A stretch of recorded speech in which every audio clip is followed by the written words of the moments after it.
Abby, and my Excel journey only started about 7-8 weeks ago. I am a mental health support worker. So my little cousin has been doing it for a very long time.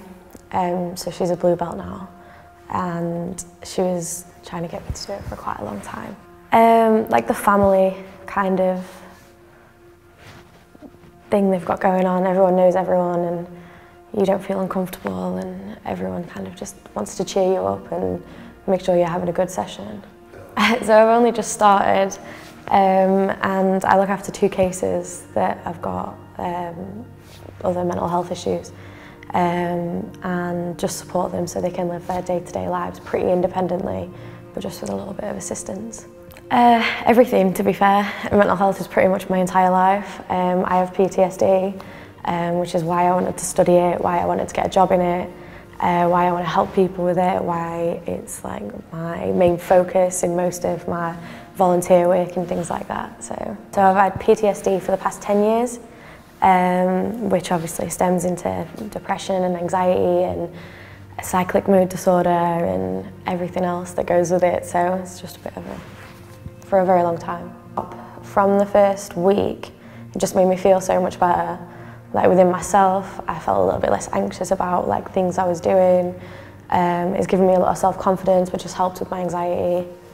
And I don't feel like, obviously part of depression is feeling lonely, but with the family element they have going on, it's really difficult to feel lonely here.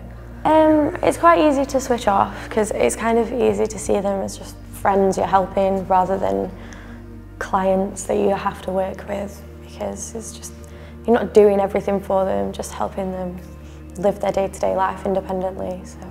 So I've actually just done a paper on mental health and martial arts.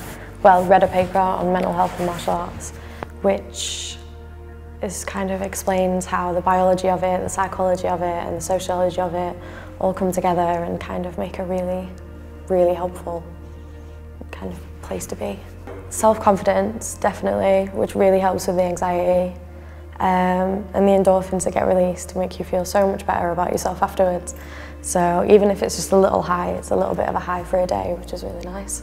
I'm really excited to get my next belt, to be fair. I'm really excited because it's just the next level, and then you can start testing and things like that and really getting into it. But I'm really excited for the rest of the journey in it. So I'm really open about my mental health. So when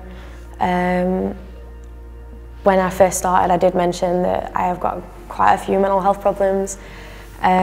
So sometimes I might come in and feel a bit anxious, sometimes I might come in and not want to talk to anyone, sometimes I might be a bit all over the place, I might be high, I might be low, and all of the coaches know about it and they've been so helpful. I think one lesson, I remember coming in here and I just had a crazy panic attack, and Vanessa she was super chill about it, which helps because if someone faffs so much about it, it's kind of difficult. But it was so helpful. I just kind of got on with it, started training, and after training I felt amazing. So find something like this or do Excel, because the feeling you get afterwards is amazing, and the sense of family and community in here is insane. It's something that I didn't, when my little cousin first told me about it, I didn't really believe that it was going to be as tight as it is, but it feels like everyone knows who you are, everyone cares about what you're doing, everyone cares about how you're doing. So talk to someone, even if it's not a professional. Like, professionals are obviously trained to do it, but even if they're not a professional, just letting it out and speaking to someone is usually the most beneficial thing that you could probably do.